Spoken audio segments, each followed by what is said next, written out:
Who would have thought cartoon bunnies could be used for such an effective presentation on the dangers of a totalitarian government adopting a social credit system and an effective presentation for the importance of grace and forgiveness in our friendships?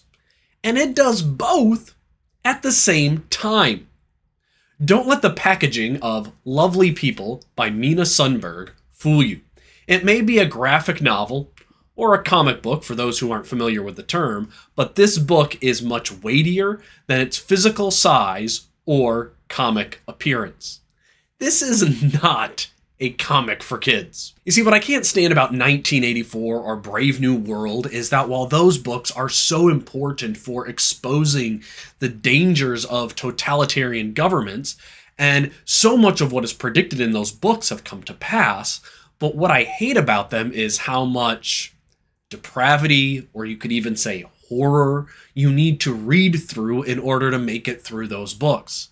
Brave New World, in my opinion, isn't even a well-written book, but you have none of those problems in Lovely People. There's no wading through filth in order to get to the important points. This one is packaged with 3 little bunny friends who discover what will happen to their friendships under the adoption of a social credit system. This book is both timely and timeless. It's timeless with its ending message on grace. So let me tell you a little bit more about Lovely People and why I think you should read this book even if you would normally overlook it. Welcome to Rev Reads. If you want to discover more books that will help you to see the dangers in our postmodern world, please subscribe to the channel in order to stay up to date with the most current reviews. Also, please like and share this video with other people so that they can know about the quality work of Mina Sundberg. As I record this review, it's not hard to find news stories about how a possible social credit system looms over Europe. There are growing voices for the European Union to establish a social credit system very similar to the oppressive system that is already overshadowing all of life in China. Well, Mina, the author of this graphic novel, comes from Finland, where the possibility of a social credit system is not something out of science fiction fantasy, but this is a genuine possible reality for her country. And in that setting, she writes Lovely People, telling the story of 3 rabbit friends and what it would be like for their friendships and families if a social credit system was adopted by their country and by the European Union as a whole. These friends range from hesitant to excited for the opportunities and challenges that a social credit system would bring. One of the rabbits is even a teacher who provides us with a brief 3-page explanation on how the social credit system works for those who may not be familiar with the concept. But once that credit system comes out, the rabbits quickly realize how receiving a social score and knowing the social scores of others will drive wedge after wedge between their friendships. It will also dramatically alter the way that they live and the activities that they engage in if they want to be able to achieve a high score. And by falling into the practices and actions that would generate a high score, it really turns them into puppets of the World Council, and also the one corporation that controls the shopping and the internet and the communication, that is Ali Zangel, who through their cell phones and smart speakers tracks and knows everything.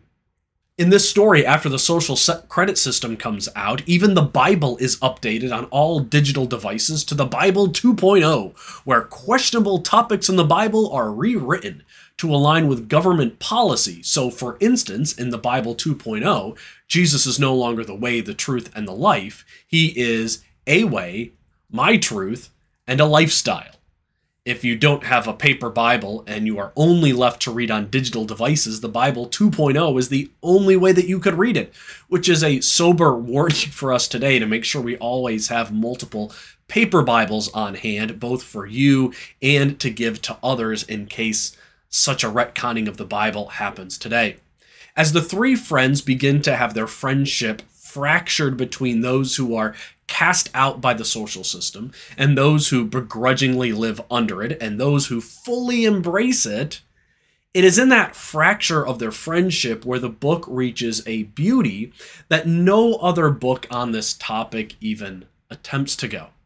When one rabbit and her family make the difficult decision that they need to walk away from society and try to find a way to make a life in some distant land out of the hope of not living under the shadow of the World Council, since their accounts have been deleted, their names have been removed from the ownership of their home, and their privileges to shop at Alizongle have been revoked, and therefore they're non-persons, it appears that the friends will be forever fractured. How could they remain friends when one is caught off from society and another is making their entire livelihood being consumed by having a high social score in the praise of the World Council and Alizongle? How could they be friends when one is required to turn on the other? And in that moment when the friend who embraced the credit system, when she realizes that this social system has brought great error and harm to her friends, and that she has turned on her friendships, she goes back to her friends. And when she returns to her friends, she finds nothing but forgiveness and mercy from them. This book is not only a warning about the harm that would come from a social credit system, but it's also a powerful lesson that if someone finds themselves caught up in the snare of government schemes, they've abandoned God in order to stay in good with the popular movements of the day, if we simply go back to Christ, what we will always find is forgiveness and mercy in Him, and we should find that same forgiveness and mercy in His people. The author's use of the story of Peter's denial of Christ during the trial was a brilliant reminder that even when Peter crumbled under the pressure of a governmental force, Jesus was still there to forgive and love him after his failure, and He'll still be there to forgive and love us after our failures. It's a beautiful lesson on grace.